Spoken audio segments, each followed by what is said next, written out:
Halo, Julbrit Pacebene, masih di Mea Culpa, masih dengan saya di sini. Saya harap para Julbrit semua dalam keadaan sehat dan kalaupun sakit dan harus menanggung rasa sakit, semoga tabah, kuat dalam iman dan secara fisik. Hari ini saya mau berbicara tentang pentingnya komunitas-komunitas Katolik.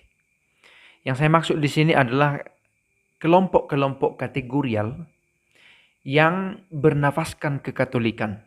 Bukan komunitas dalam arti gereja, stasi, tetapi kelompok-kelompok yang dibentuk dengan background kekatolikan dan mengikut sertakan dirinya dalam gereja. Oke, mengapa terlintas di pikiran tentang topik ini? Saya diundang oleh kelompok-kelompok tertentu untuk bersharing di komunitas itu. Ada yang sifatnya sedikit ilmiah, ada yang sifatnya karena kedekatan, karena ingin ada pastor di komunitas itu lalu diundang dan terjadi perbincangan yang hangat. Nah, para sahabat, undangan ini mengingatkan saya betapa pentingnya ada komunitas Katolik bernafaskan kekatolikan dan betapa pentingnya ikut serta dalam komunitas itu. Oke, kita sebutlah itu komunitas kategorial. Katakanlah misal yang bersifat legal Wanita Katolik Republik Indonesia, atau Persatuan Mahasiswa Katolik Republik Indonesia, atau Sarjana Katolik, atau kelompok-kelompok lain yang bisa saja lebih legal sifatnya. Nah, ada juga komunitas-komunitas yang tidak harus legal, dalam arti tidak harus berbadan hukum, tetapi satu paguyuban, misalnya komunitas kampus, kelompok mahasiswa Katolik. Para sahabat yang aktif di komunitas semacam itu boleh beri komentar, boleh beri sharing pengalaman tentang komunitas itu. Boleh saja komunitas hobi tertentu yang memakai judul Katolik. Saya mau katakan bahwa penting sekali komunitas ini, apalagi di tengah suasana pandemi lah, tetapi new era semacam ini, ketika orang-orang sudah berbicara tentang individualisme, saya bisa hidup sendiri asal saya bersemangat, asal saya bekerja keras, saya akan survive, sampai lupa bahwa kita butuh gereja, kita butuh Allah. Gereja dalam arti kita butuh komunitas, kita butuh dikelilingi oleh orang-orang yang mendukung kita untuk hidup dalam iman. Dan tentu kita butuh Allah juga. Nah, faktanya memang kita butuh komunitas, orang-orang. Dan kita juga mau menghidupkan apa yang gereja perdana lakukan. Mereka berkumpul dan berdoa. Nah, apalagi sekarang ini sudah mulai tren dengan perkumpulan virtual. Saya pikir semakin penting ketika secara fisik kita dibatasi, dua lingkungan misalnya, pertemuan kelompok-kelompok alumni tertentu yang berbau kekatolikan, lalu dilabeli dengan semangat-semangat kekatolikan. Mengundang, katakanlah kalau ada suster, frater, atau pastor untuk berbicara di sana. Mungkin tidak selalu ilmiah, tetapi pertemuan itu bisa secara tidak sadar menghidupkan kembali semangat beriman kita. Ada yang mengundang saya karena melihat video Mea Culpa katanya untuk berbicara di tengah anak-anak SMA Katolik. SMA beragama Katolik, bukan SMA-nya sekolahnya Katolik, yayasan Katolik, bukan, tetapi SMA negeri yang siswa-siswanya Katolik. Nah, ini juga satu tantangan, apalagi kalau kita tahu bahwa di sekolah itu tidak ada pendidikan agama Katolik, maka komunitas apa yang dia dapatkan selain gereja? Dan itu pun kalau gereja itu terbuka sekarang ini atau dekat bisa dijangkau. Nah, ternyata dibutuhkan komunitas di banyak aspek, di banyak kategori. Kategori pendidikan, hobi, atau budaya, atau kelompok suku.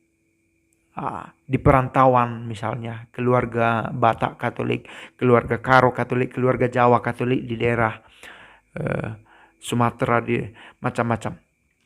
Dan itu biasanya ada. Bukan untuk menyempitkan relasi, karena toh kita bisa ikut komunitas lain yang lebih general, tetapi untuk menunjukkan sisi kekatolikannya.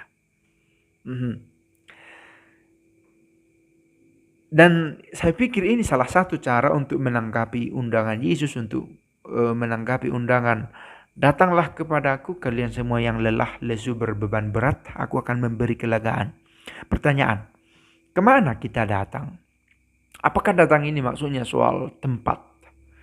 Saya pikir ini soal disposisi batin. Saya datang, masuk ke kamarmu dan berdoalah, ke kamar hati kita. Nah, pertanyaannya, bagaimana kita mempersiapkan kamar hati? Toh kita butuhkan aspek-aspek lahiriah supaya kita memiliki ruang yang siap sedia untuk bertemu dengan Allah. Di mana di sana kita bertemu dengan Allah. Dan ruang itu bisa kita persiapkan dalam doa bersama. Tadi saya melihat ada pastor yang satu komunitas di sini bertemu dengan teman-teman seangkatannya dari saat seminari menengah yang masuk tahun 74. Dan mereka membuat komunitas, bersharing bersama, berbicara tentang Roh Kudus, pengalaman rohaninya. Sekalipun pendidikan tentang teologi, tentang pneumatologi, bisa saja terbatas, bisa saja tidak sungguh dimengerti, tetapi saya mengalami, orang lain mengalami, dan pengalaman ini yang dibagikan. Nah, atau ada orang yang berbicara tentang pengalaman rohaninya, dan kita mendengar menarik juga. Jangan-jangan yang saya alami selama ini adalah juga pengalaman rohani.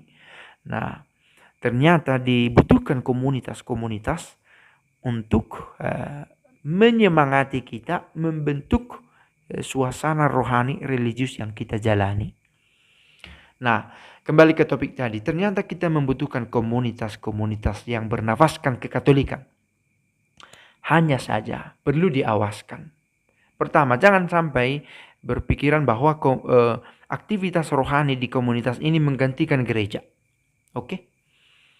Bahwa saya kan sudah ikut dua lingkungan atau dua bersama di kelompok kampung kami atau kelompok suku kami, maka saya tidak perlu lagi ke gereja karena sama itu. No, itu tidak sama. Bahkan pertemuan virtual dengan faktual yang nyata itu tidak sama. Oke, tapi jauh lebih berarti yang ada yang virtual daripada tidak ada sama sekali. Atau untuk menambah pertemuan yang sudah ada di dunia nyata. Itu yang pertama, bukan menggantikan gereja. Yang kedua, harus tetap ada dalam gereja. Kemarin ada juga komunitas yang berbicara tentang kekatolikan, sangat bersemangat, tetapi adakah Romo yang rutin diundang sebagai pendamping, katakanlah? Oh, tidak ada katanya. Bagaimanapun kesatuan kita juga ditunjukkan oleh kepemimpinan yang satu. Dan itu kita lihat secara nyata dalam imamat yang dimiliki di dalam gereja. Oke?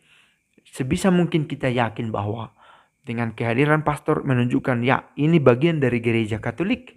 Sekalipun ya tidak ada iurannya, kalaupun tidak ada keterikatan tanggung jawab yang nyata, tetapi ini aktivitas rohani yang pantas untuk dipertahankan, untuk dihidupi. Nah, itu yang kedua. Yang ketiga, tidak menggantikan sakramen-sakramen. Apa artinya? Kadang oke lah, kita tidak butuh bergereja lagi, dalam arti kita tidak perlu menyambut komuni lagi karena toh kita sudah bersatu dalam komunitas yang penting ini, begitu. Saya pikir bukan di sana. Bukan di sana letaknya. Tidak menggantikan. Bersifat suplementum. Suplemen. Untuk melengkapi. Untuk semakin memperkaya aktivitas rohani kita. Saya pikir ini ide yang ya bukan sesuatu yang baru, tetapi seringkali terabaikan. Nah, kalau mau membuat satu komunitas baik juga. Tentu akan lebih baik kalau gereja terlibat di sana yang secara tidak langsung mau mengatakan ada imam, ada frater atau suster yang diundang untuk komunitas itu. Pace bene.